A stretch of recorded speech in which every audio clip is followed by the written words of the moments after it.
Recently on the channel, I had a viewer comment that all of the regen farms that are featured on YouTube all come from high rainfall, easy to farm areas. Well, today I've got something special for you. We're down below 400 millimetres of average rainfall a year in Western Australia on hard soils at the home of Christian Gonçalves, a mining explosives expert who's living the regenerative dream, farming food using septic water recycled from the house, and he's got a whole heap of other things he wants to show us. Let's get started and turn poo into food. Christian, how are you, mate? Not bad, mate. How you doing? Mate, it's fantastic to be out here in your thriving food garden.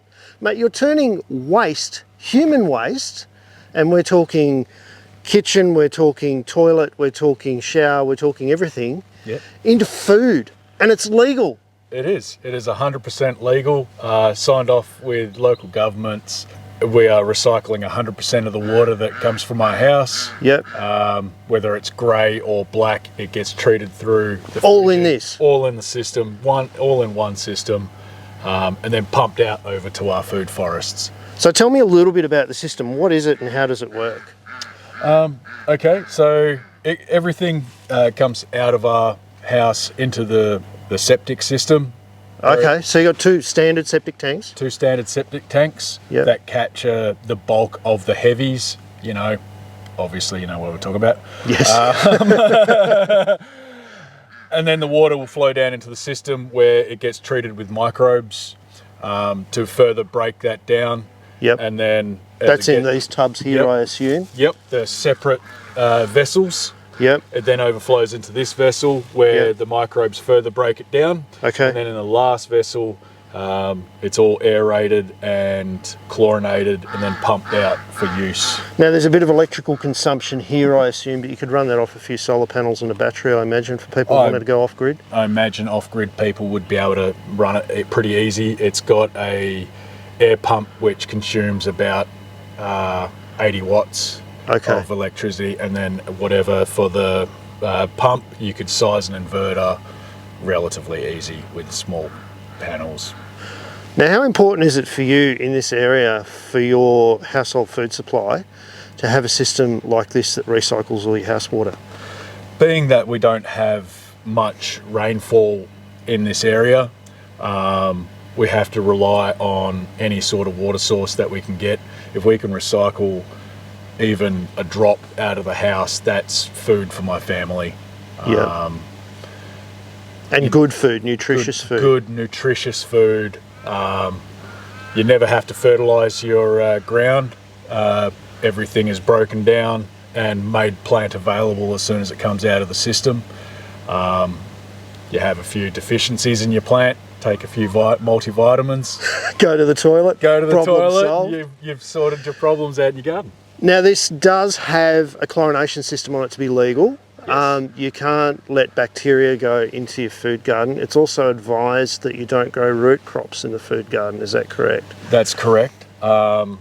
Anything that grows in soil, they advise you not to. I advise you not to. But if you do, hey, it's on you guys. You can grow lots of annual surface plants and stuff that are very prolific. Fantastic for fruit and all of that sort of thing. Fruit, trees, chilies, capsicums. You can grow all those sort of plants once you've got it set up and stuff like that, because you're eating the fruits from above ground. Well, let's go and have a look at this fabulous fruit garden that you've got. Excellent. So Christian, you are growing a cornucopia of food for your family out of your household waste. Yes. The first is this citrus grove. Yep, so this is the start of the, before we actually got here. This is a citrus grove. We've also got a beautiful fig right behind the camera, lime and blood oranges growing throughout here. All off the waste off from of the your waste house? System, yes. But wait, there's more. You've got even more stuff. There is more. Let's go and have a look. So I love this, mate. We've got the last of our citrus grove here down a winding path towards the rest of your food forest. Yep. Plenty of herbs, smelly flowers, things that aren't going to take much water. So Christian, we've wound down the pathway from your citrus grove and we're coming to your veggie production area. We've got some coolabah trees and various other trees planted here to try and slow the wind down a bit. Yeah, that's correct. One of the biggest problems that we suffer in summertime here is a massive dry out event because of the fields. Yep. Anytime you can slow down the wind, you will keep the moisture in the soil a little bit longer. And that's the small percentages that we're targeting with trying to stop the wind movement in this garden. So at the moment, because of evaporation and a loss of water out of the small water cycle, yeah, the amount that you're recycling for the house is not quite enough to get you through summer. You have to add to it with some groundwater at the moment. But yes, now you're starting to look at doing some things in your paddocks to restore your small water cycle to hopefully alleviate that problem as well. and hopefully relieve a lot of that pressure, yes. So stage one of preserving water, we've got engineering controls. We're going to talk about that first. Yep. We're starting out in the veggie garden with some engineering controls. You've got shade cloth on hoops. Yep, so we utilise shade cloth for the effect that most trees do. Wind passes through it when it's got high condensation and stuff like that. Yep. Well, high humidity, and then the condensation drips down from the shade cloth. So we're actually harvesting water from the air with the shade cloth. And you're maintaining some cover crops here. We've got some potatoes and broad beans and various other things under your fruit trees. Yep. So you're trying to maintain green cover on the ground as well. That's also going to create a small water cycle in here. That's exactly right. Plus, it doesn't hurt to have a few nitrogen fixing varieties with beans. I grow potatoes. Yep. Great source of carbohydrates when they break down into the soil for next season. I don't harvest them, I just let them grow. Now you're spreading the small water cycle even further. We're going to go and have a look at your paddocks now. We'll look at some engineering controls you're doing in the paddocks and talk about why they're so important as you're starting to revegetate this land. Excellent, let's do it. Come on, buddy. So Christian, you've got some beautiful paddocks here, but they have some serious issues. Now it goes back to the history of when these blocks were first sold. There was a clearing requirement, wasn't there? There was. Part of local government's right to purchase land, it was they had to clear 95% of the vegetation on the surface, which was the native bushland that originally was here, unfortunately. So that was a government requirement that the Yes. landholders had to comply with. They did. Yep. And now you've got a lot of erosion problems off this slope that you're having to fix first with mechanical solutions before you can start investing in biological solutions. You've got a succession of activities. That's correct. We got to try and fix the erosion problem with being the fact that it's a rocky field. Yep. It tends not to have as much immediate ingress because the water hits the rocks, gathers, runs down. You end up with a lot more runoff effect. And your topsoils here, when they get eroded, they become hydrophobic as well, don't they? Yeah, the eucalypts that were growing in this area naturally are really high in oil.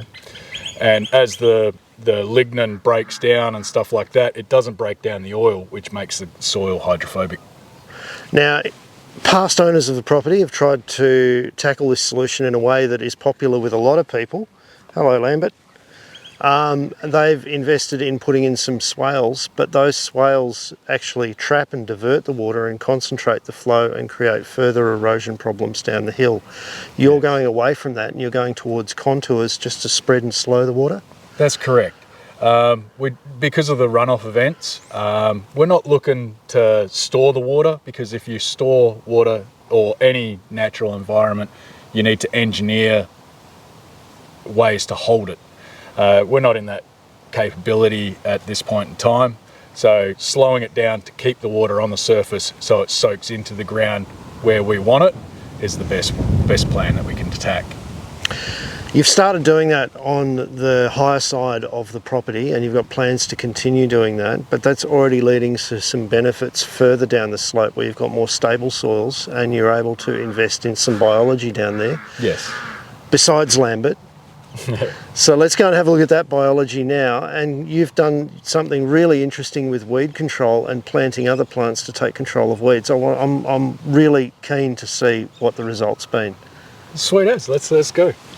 So Christian, you've moved away from swales to contours. You've put in much shallower contours along the contour line that are designed to spread the water out and slow it down rather than store it or redirect it. Yep. Your engineering solution's in place, so it was time to plant some seed, but you had a problem. You had a lot of capeweed and you had too much in the ground. Yep. You came up with a plant answer to that. Now tell me all about that. So having a chat with my mate Cody, he came up with an idea of trying to outcompete the capeweed, which is quite prolific around this area. Yes. And we did this via utilising lupins, which actually grew way faster than the capeweed, choking it out and leaving me with a beautiful bacteria film that actually covered the ground afterwards. And that's putting carbon into the soil. So you've got a choice. You can either come out with a chemical solution and kill stuff, or you can come out with a biological solution and plant something to outcompete and give you a benefit at the end. Yeah, you can, but you also got to be careful with what you choose, because you end up with problems like cane toads. So you've used your lupins, they've been really successful, you've been able to seed your paddock out. You have horses, so you've gone with a horse-friendly mix. Tell me about what's down here. So this is the seeded with Bell Pasture's equine mix. Yep. To try and have enough food for summertime and stuff like that for our horse. We don't want it too hot, so we don't want to give it the same stuff that we're going to give the sheep we're growing in the front field. But now we come back to the next problem, and it's the same problem that plagues your veggie garden at the moment, and that is the evaporation from the fierce winds that you get in this denuded landscape. Yeah. So now you're coming up with a biological solution for that. Let's go and have a look at that. Excellent. So these lupins really are remarkable, mate. They're just coming up again in wintertime now, and you can see there's still quite a bit of capeweed in the paddock, but it's about to be outcompeted big time, isn't it? It is. These lupins are just about to finish the vegetation cycle. Yeah. Once they go to the fruiting cycle, when they're producing the seeds, they are very prolific growers, and they will snub out all of this capeweed that's around. And you've got some other stuff in the paddock here with the lupins that are growing up as well, and these will keep up with the lupins? The oats and wheat will bolt around the same time as the lupins. Yep. So they just more or less bulk up our food supply for our animal and stuff like that. And with biological solutions, it's not a one-year solution. It's not just spray it once and it's gone sort of thing. It isn't with chemicals anyway. People think it is, but it isn't. With biological solutions, you've got to do it for a few years. The lupins are there's a management trick with the lupins. You use a combine harvester? Yep. So the lupins in this field they're a little bit too hot for horses. Yep. And this is the paddock that we're growing for the horse food. Yes. So we run through with the combine when they first started sprouting and just disturbed the surface, but it was enough to break the taproot and kill off a majority of the lupins. So when we seeded it with what we wanted to for the horse, we got mostly that. So there is still a mechanical intervention because you're using the biological. You still get to drive a tractor. I still get to drive a tractor. How good is that? I love it. I absolutely love it. So the next biological solution for you, Christian, is to preserve the small water cycle over your productive paddocks with the use of trees. What percentage of your paddocks do you want to turn back into bush windbreaks? So we basically did the maths on how much we're going to need to feed the animals and calculated that to how many acres of animals we're going to expect to be feeding, and everything else is going to be turned back to native growth with plants from ground all the way up to salmon gums and beautiful big trees. As a wise man once said to me, you can turn 30% of your paddocks into trees and not lose a cent of productivity with grazing. Is that about the percentage that you're looking for with your paddock treatment? Pretty close, yeah. Pretty close. We're taking up about 20 metres all the way around, not including the acre food forest that we've put in that field as well. So in the end, we'll end up with around 7 acres of sheep food, which should be enough for around 700 bales, which is 2 bales a day, being able to feed animals pretty easily for a full year with that. And you're going to rotationally or strip graze those sheep that you've currently got shedded because they're lambing? Yep.